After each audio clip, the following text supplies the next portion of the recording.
सो आप सभी का स्वागत है episode 3 of Naruto podcast. I know बहुत टाइम लग गया, 1 महीने बाद आ रहा है पूरा एपिसोड, बट इस बारी हम 5 ऐसे फैक्ट लेके आए हैं जो आपने सोचे भी नहीं होंगे अबाउट नरूटो। या नरूटो के ये चीज़ें भी छुपी हो सकती हैं।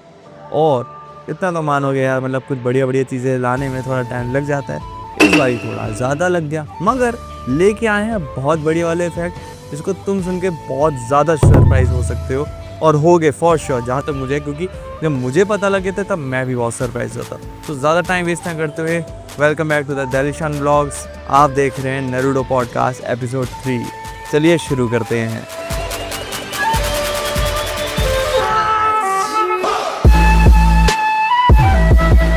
Fact number 1, Naruto wasn't supposed to be a ninja at first।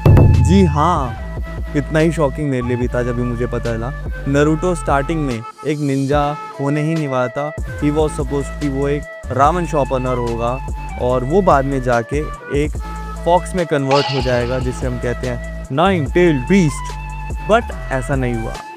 Kishimoto ने दोबारा स्टोरी रीइमेजिन की और नरूटो को एक निंजा के रिगार्डिंग बनाया। नहीं तो पहले स्टोरी ऐसी होती कुछ, नरूटो स्टार्टिंग में होता एक रामन शॉर्पनर जो कन्वर्ट हो जाता 9-tailed beast में, और उसके बाद वो निंजा वाला पार्ट आता बहुत बाद में।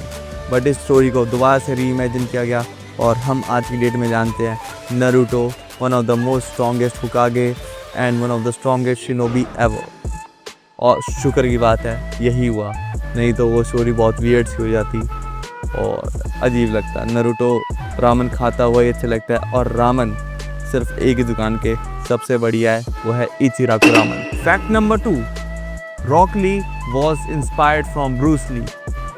आई नो काफ़ी लोग बोलेंगे कि बहुत ऑब्वियस सी बात है, जब हम देख रहे थे तब पता चल ही रहा था, बट काफ़ी लोग ऐसे भी हैं जिनको ये नहीं पता, और इस बात की क्लैरिफिकेशन के साथ बोल रहा हूँ। रॉक ली का टोटल कैरेक्टर इंस्पायर्ड था with the great Bruce Lee से। ये तो लेटेस्ट न्यूज़ है।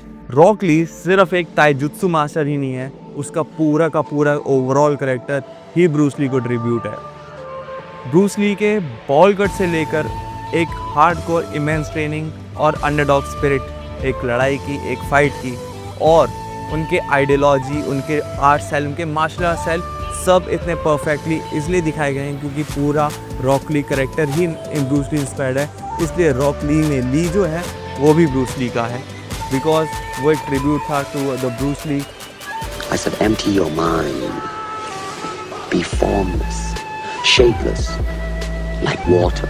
एंड हमने काफ़ी सारे एपिसोड्स में भी देखा है कि रॉक ली को बोला जाता है कि भाई एक बारी वो बढ़िया से अपना दारू पी ले तो he was a drunken master too, जो एक और ईस्टर एग है कि रॉक ली और ब्रूस ली में एक कनेक्शन है। तो ये ऑफिशियली कंफर्म्ड है कि Rock Lee was inspired from the great Bruce ली।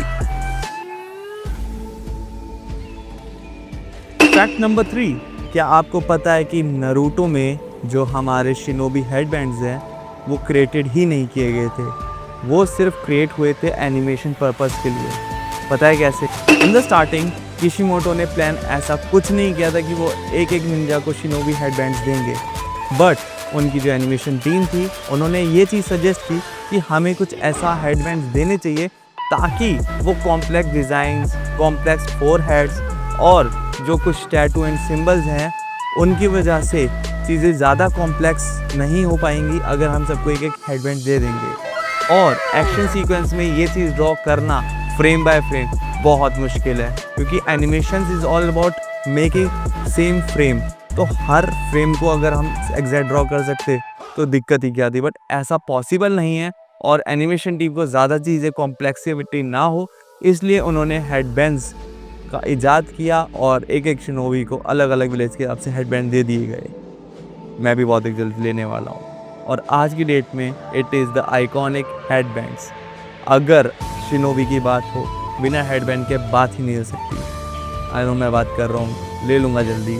और एक कुछ बढ़िया सा हमने प्लान भी किया है, एक बढ़िया ऑर्डर आएगा, उसको हम साथ मिलके कुछ रिवील करेंगे, और नो डाउट नरूटो से रिलेटेड है। It will be a mystery box for us too, so keep watching अभी तक नहीं देखा तो सब्सक्राइब करना, क्योंकि वो चीज़ बहुत जल्दी अपडेट होने वाली है और कुछ गेस्ट भी आने वाले हैं हमारे शो पे। So stay tune. Fact number 4 पे जाना है। फैक्ट नंबर 4, नरूटो के बर्थडे का भी एक बहुत स्ट्रॉन्ग मीनिंग है। पता है कैसे? नरूटो का जन्म 10 अक्टूबर को हुआ था और 10 अक्टूबर को जापान का हेल्थ डे भी होता है और स्पोर्ट्स डे भी। और वो festival is all about maintaining health and encouraging and energetic things के बारे में। और नरूटो से ज़्यादा बढ़िया कौन सिंबल होगा जो ये चीज़ रिप्रेजेंट कर सकता है, क्योंकि वो जितना एनर्जेटिक है उतना एथलेटिक भी। सो नरूटो के बर्थडे का भी एक स्पेशल मीनिंग है कि वो 10 अक्टूबर को जब पैदा हुआ था, वही सेम डे जापान के हेल्थ और स्पोर्ट्स डे का भी एक बहुत बड़ा सेलिब्रेशन है। सो नरूटो का बर्थडे भी is the biggest celebration in the whole Japan. So आज का फैक्ट नंबर 5। क्या आप जानते हैं Kurama was inspired from Japanese mythology? जी हाँ, Kurama is a Japanese mythology part. जो 9-tailed फॉक्स कुरामा है वो इंस्पायर है क्यूबी नो कित्सुने, एक जापानीज माइथोलॉजी से। एक ऐसी फॉक्स स्पिरिट जो जानी जाती है अपने इमेंस पावर और विजडम के लिए। और किशिमोटो ने इसी चीज़ को यूज़ किया एक मॉडर्न बॉन्ड बनाने के लिए नरूटो और कुरामा के, जो लोगों को बहुत ज़्यादा पसंद आया। और हमारा कुरामा एक फॉक्स स्पिरिट जो है, जिसे हम कहते हैं 9-tailed फॉक्स स्पिरिट, वो एक जापानीज माइथोलॉजी का पार्ट भी है जो लिटरली बहुत ज़्यादा गूज़बम्स देती है और आज भी। और इसी चीज़ को बहुत ज़्यादा लोग मानते भी हैं। इससे ऑफ बीट एक अगर मैं बात बोलूँ, सो आप कुछ और भी जाके चीज़ें ऐसे देख सकते हो कि जो 9-tailed से रिलेटेड होंगी। एक वेब सीरीज़ भी आपको मिल जाएगी नेटफ्लिक्स पे, the tales of a 9-tailed fox spirit. आप सर्च करोगे आपको बहुत सारे शोज़ में ये रेफरेंस सेम मिलेगा और 9-tailed के ऊपर और भी शोज़ बने हैं, सो आप वो भी जाके देख सकते हो।